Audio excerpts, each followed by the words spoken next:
we'll start the meeting since everybody seems to be here. Good morning.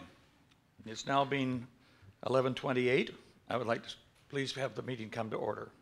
My name is Ronald Cliff, and I am a director and chairman of the board of Canfor Corporation and will be acting as chairman of this meeting. I'm delighted to extend a warm welcome to all of you today for the 28th annual general meeting of Canfor Corporation as a public company. At this point, it is a great pleasure to introduce our President and Chief Executive Officer, Jim Shepherd, who will be seated beside me, and I will be calling on Jim to address you later in the meeting. With your indulgence, I propose that any questions you may have be reserved until after you've heard from myself and Jim during the meeting, unless the question relates to a motion that may be on the floor at the time. Also seated at the head table is Mr. David Calabrigo, who is Vice President, Corporate Development, General Counsel, and Corporate Secretary. As Corporate Secretary, he will be acting as Secretary of this meeting. And I now would like to introduce our directors. Alphabetically, Mr. Peter Bentley, Mr. Glenn Clark, Mr. Michael Kornberg, Mr. Jim Pattison, Mr. Conrad Pinette, Mr. Jim Shepherd, Mr. Mac Singleton of Myrtle Beach, South Carolina, Mr. Ross Smith. They all have worked very hard and wise, and we appreciate their counsel during the past year. It is now very appropriate also to express my appreciation for the contribution of all the company's personnel that have been this very difficult period in the past, and introduce the other officers of the company. Alphabetically again, Mr. Alistair Cook, Vice President, Capital Projects. Mr. Mark Feldinger, Vice President, Woods Product Manufacturing. Mr. Don Kane, Vice President, Woods Product Marketing. Oh, there he is, okay. Mr. Tom Sitar, Vice President, Finance and Chief Financial Officer. Mr. Rob Stewart, Vice President, Human Resources. Mr. Doug Worsler of Myrtle Beach, South Carolina, who is President of the New South Companies Incorporated. And Mr. Ken Higginbottom, Vice President, Forestry and Environment, who unfortunately was unable to be with us today. I hereby appoint CIBC Mellon Trust to act as scrutineer for the meeting, and I would now like to call upon Mr. Calabrigo to deal with the notice of the meeting.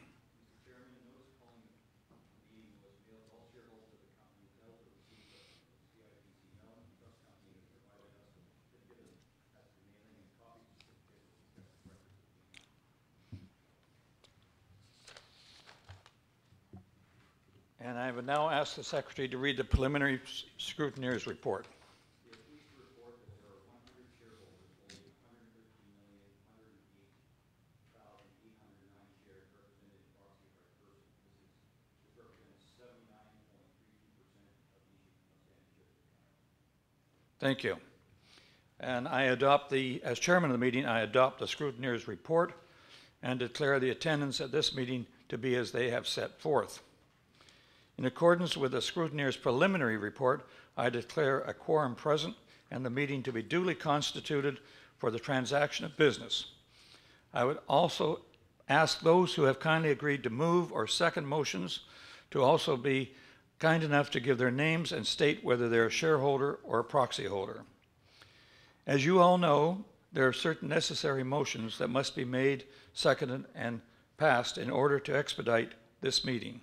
Some of the shareholders have graciously agreed to make or second these various motions, but is no way intended to inhibit anybody from asking questions or a discussion on the motion. The minutes of the last meeting of shareholders are available for the perusal of any shareholder wishing to do so. Unless someone wishes them read, I will entertain a motion to take the minutes as read and to approve them. My name is Kevin Pankratz, and I'm a shareholder of the company. And I would move that the minutes from the annual general meeting of the members held on April 30th, 2009 to be taken as read and approved. Thank you, Mr. Pankratz. May I have a seconder? Good morning, Mr. Chairman. My name is Sandy Sign. I'm a shareholder, and I second the motion. Thank you, Ms. Sign. You've heard the motion. All in favor kindly signify in their usual manner by raising your right hand. Contrary, if any, I declare the motion carried. The next item of business is to place before the meeting the consolidated financial statements of the company for the year ended December 31st, 2009, together with the auditor's report and the report of the directors to the members on those statements. These statements and reports are all contained in the company's annual report, which has been mailed to all shareholders, and there are extra copies available for you as you entered the room. Unless there are any questions, I will regard the statements and reports as received by the meeting. The next item of business is the election of directors. The meeting is now open for nominations. My name is Renee Villeneuve. I am a shareholder of the company. I nominate Peter J.G. Bentley, Glenn Clark, Ronald L. Cliff, Michael J. Korenberg, James A. Pattison, Conrad A. Panett, James F. Shepard, J. McNeil Mac Singleton, and Ross Smith as directors of the company to hold office until the next annual general meeting. Thank you. Thank you, Ms. Villeneuve. The persons nominated are management's nominees for election, as was stated in the information circular sent to the shareholders of the company. Are there any further nominations? Hearing none, I declare the nominations closed, and as only the required number of persons have been nominated, I declare that those persons nominated have been duly elected as directors of the company to hold office until the next annual general meeting. The next item of business is the appointment of auditors, and it is the management's recommendation, and the board supports that the present auditors be reappointed. May I have a motion to that effect? Mr. Chairman, my name is Michael Kornberg. I'm a shareholder of the company. I move that PricewaterhouseCoopers LLP, Chartered Accountants, be appointed as auditors of the company until the next annual meeting. Thank you, Mr. Korenberg. May I have a seconder? Mr. Chairman, my name is Patrick Elliott. I'm a shareholder. I second the motion. Thank you, Mr. Elliott. You've heard the motion. All in favor, please signify in the usual manner. Contrary, if any? Made it again. I therefore declare PricewaterhouseCoopers LLP, Chartered Accountants, be appointed auditors for the ensuing year. Thank you for your participation in the required motions for this annual general meeting. Shortly, President Jim Shepard will address you with his thoughts on the past year, with first quarter results and other comments on the recent and future status of Canfor. Following Jim's remarks, there will be ample time for questions from our shareholders. Before turning the meeting over to the President, I would like to make a comment or two about the company myself. And to use a well-worn analogy from the past, at this time last year, as a company, and indeed the financial community, we were looking for the proverbial tunnel. And if you can't find the tunnel, you certainly can't find the light at the end of the tunnel. Today, thanks to market actions both in lumber and pulp during the last 6 months, we now have the tunnel in sight and hope to identify that light at its end in the relatively near future.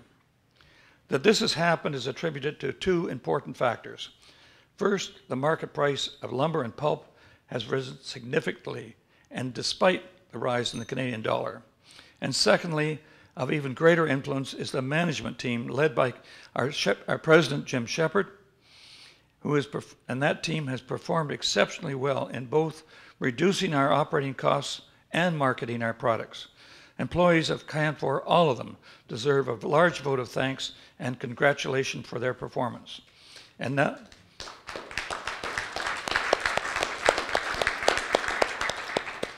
I now would like to introduce to you Mr. Shepard.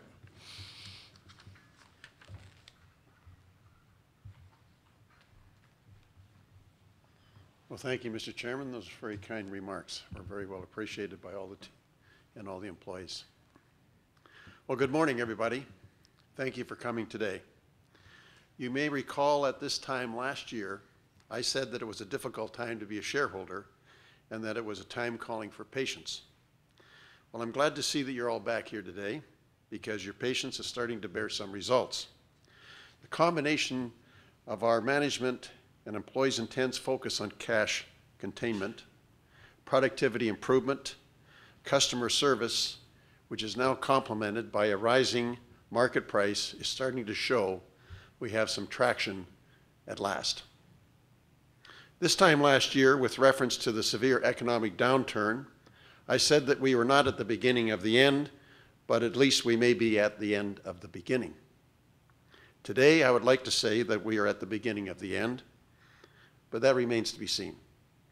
I do, however, genuinely feel that we are past the worst of it, and we came through it in one piece and in good shape. We have a strong balance sheet that will enable us to modernize our facilities, to further improve our competitiveness, to take advantage of growth opportunities that are complementary to our focus on becoming the dominant supplier of wood product solutions to our highly valued customers.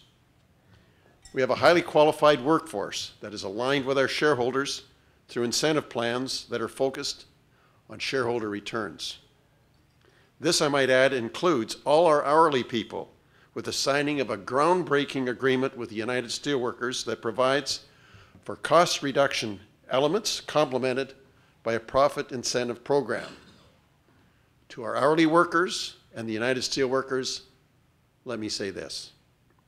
You have shown great wisdom with this agreement that illustrates your understanding that we will all need to work together to improve our ability to compete on the global marketplace. That is what will ensure that we have a sustainable company that will provide a take-home pay we all need to provide for our families. And for all our salaried employees, all I can say is a great big thank you and congratulations for your forbearance to keep working so diligently and creatively over the past couple of years that saw no raises and a salary rollback. Your grit and determination to help Canfor come through this global economic collapse is a very big reason why I'm able to stand here today and say that we got through this in one piece, and we are ready and willing and able to take on what promises to be a very exciting future for Canfor and for our lumber industry. 2009 started out the year with the lowest lumber prices ever recorded in modern times, which prompted management to redouble its effort to conserve cash with an initiative we called Endurance 2. This relentless focus on cash preservation enabled us to maintain our strong balance sheet in the face of what was another exceptionally difficult year. The focus on cost containment in 2009 led to the indefinite shuts of our Rustad, Radium, and Vavenby sawmills. In early 2010, we also announced the indefinite shut of our Quesnel sawmill. This was in keeping with our strategy to match our production with the shrinking demand of our North American marketplace. At one point in 2009, we were running at 50% of our capacity.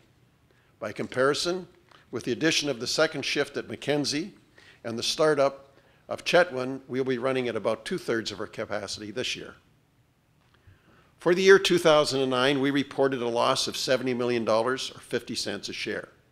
This compares to a loss of $345 million, or 242 cents per share for 2008. Our 2009 loss from operations was $210 million, compared to $158 million lost for 2008. The exceptionally weak market throughout the year, caused by the lowest housing starts in recorded history, took its toll on our operational earnings. However, our cash focus, which was boosted by the sale of non-strategic assets, enabled us to get through this exceptional market and still maintain a positive cash balance. That's why we feel well positioned to take advantage of the long-awaited market recovery whenever it comes. Speaking of recovery, we are pleased to report that in the first quarter of 2010, we reported a net income attributable to our equity shareholders of $15.6 million, or 11 cents a share. This compares favorably with a net loss of $58.8 million, or 41 cents per share for the first quarter of 2009. While these results are encouraging and the market looks favorable for the moment, we are still cautious about the immediate future. There may be rays of sunlight shining right now, but there are still some clouds on the horizon. In the United States, like the expected continuation of home mortgage foreclosures and the continuing high unemployment numbers. For these reasons, we continue to be focused on growing our offshore markets and on cash conservation with prudent capital investment that will enable us to become an even more competitive company in the future. That's not to say that we're not optimistic about the future of Canfor or for the lumber industry. In our view, there is a scenario unfolding globally that will see a worldwide shortage of SPF lumber, leading to a strengthening of the lumber price base that will make this industry a good place for your investment. The question at this moment of time is whether or not this current strong lumber price caused by supply constraint will hold up until the long-term reality of the global shortage takes hold. So the good news is that a good lumber market lies ahead. We are just not sure if it's here yet or if we have to wait a little longer. Either way, I want to assure you that Canfor management and employees have worked diligently over the past 3 years to ensure this company will be ready when the recovery comes. One positive impact of the U.S. housing downturn is that it has provided the stimulus to focus on the evolving market of China. The exponential volume growth that we've seen in our shipments to China is only one part of the story. The devastation of recent earthquakes in China has been tragic, with a huge loss of human life. However, it has helped illustrate the safety advantages of building with wood. That's one reason why we see a growing Asian appetite for the higher grades of lumber, with more than 20% of our shipments to China in 2009 being our construction grade 2 and better. In Japan, which has been an important market to us for many years, we were successful in increasing our market share of prime lumber products. In North America, we have focused our efforts to further align to the needs of our highly valued customers. We are committed to producing our wood product solutions on time, on grade, and on tally. Our customers understand and appreciate this, and we thank them for their loyalty. To further ensure our ability to supply our customers with the lumber product solutions they need, we announced the restart of our Mackenzie and Chetwynd sawmills. Economically viable labor agreements at these operations cleared the way for capital investments that will further improve efficiency and reduce costs. Our Clear Lake sawmill employees involuntarily elected to reduce labor costs, which has enabled this mill's ability to be competitive. An incentive program at these operations will ensure the efforts and ideas of our hourly workforce and empower them to share in the success of their operations in the future. As I previously mentioned, we are pleased to say that we have also reached agreement with the United Steelworkers on a 4-year agreement that will reward our hourly employees in British Columbia with profit-based incentives and reinforce the teamwork necessary for high performance at all of our mills. It is particularly impressive that despite all of the uncertainty this downturn has caused, our workforce has continued to improve on its safety record, which makes us the leader in the British Columbia industry. I would be remiss if I did not also acknowledge the exceptional safety record of the New South operations. That makes them also leader in their region.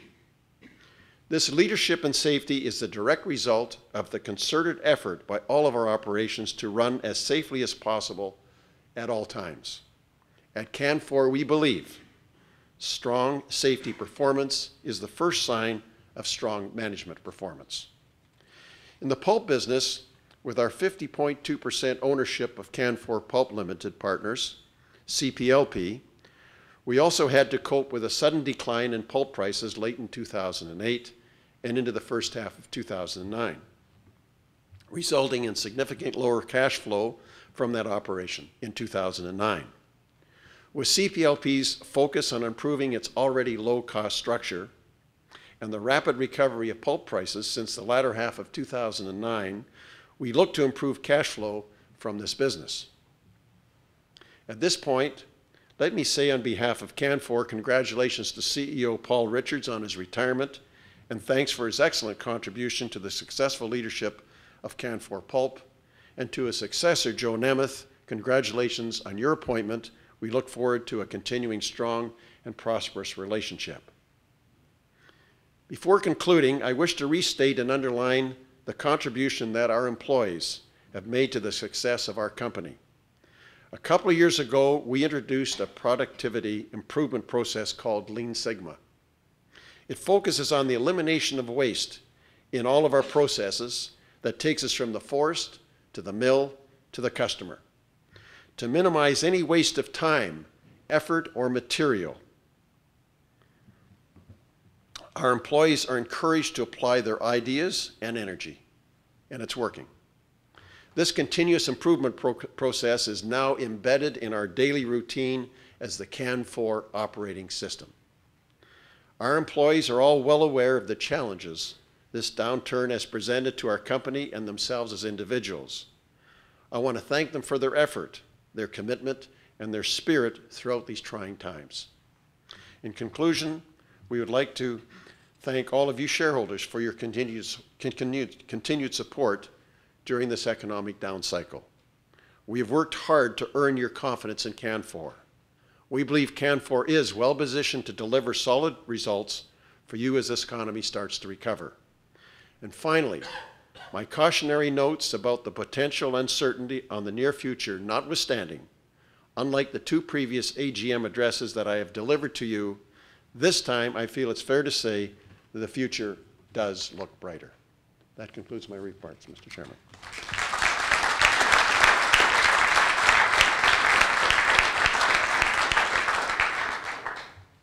Thank you very much, Jim. If there are any questions, now is the time to ask them. The very tough ones I'll take, the easy ones Jim will get to answer, if there are any. There is a question. Please identify and say whether you're a shareholder or proxy holder, please. Good day. My name is John Schmuck. I'm a shareholder of the company. I actually have two questions. In reading through the report, it appears that about 10% of the total production is from the Carolinas. Do you expect that to be increasing as the U.S. market improves? Second question, excuse me. There's a notation in here that you'll be reducing your natural gas usage and increasing your energy production from the residual products. Do you expect an improvement in the CO2 emissions and the carbon footprint from this? That's an easy question. Thank you. Well, the first one, as far as the American operations is concerned, they produce southern yellow pine. It serves a different product. Although it's lumber, it serves a different market than SPF does. And those operations will improve as its market improves. And right now, its market is looking very good. And we could very well be increasing operations there. That would not be at the detriment of operations here in Canada. Canada's operations will be on the basis of a global appetite for the SPF lumber that we produce here. So I'm not exactly sure what was behind your question, but they're not mutually exclusive. They can both grow independently. I was just trying to clarify the ratio of the business done in the United States to that done in Canada. Yeah. So it's about And 90% here. it'll And is that what you would expect in the plans of the company? Well, I would expect that to stay the same. It stays Both the same. markets grow at the same rate, Yeah. and they may not. But they would most likely work together than they would. Okay, and on the question about the greenhouse gas emissions, I'm just trying to understand by reducing the use of natural gas and by increasing the use of the residual products, what improvement do you expect environmentally? Well, that definitely does reduce the carbon footprint of any one of our operations if we stop burning natural gas and burn residual from our own operations. So that definitely is improving the carbon footprint. I don't know what the calculation that is in terms of but that is the kind of thing that we're going to be becoming much more active and involved in the months and years ahead as we become more aware that the combustion of residual from our industry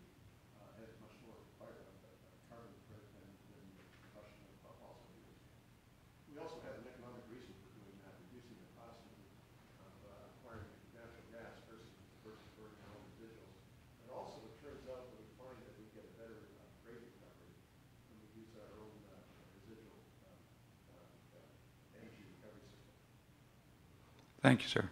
Any other questions? As there seems to be no further business, and I will entertain a motion to conclude this meeting.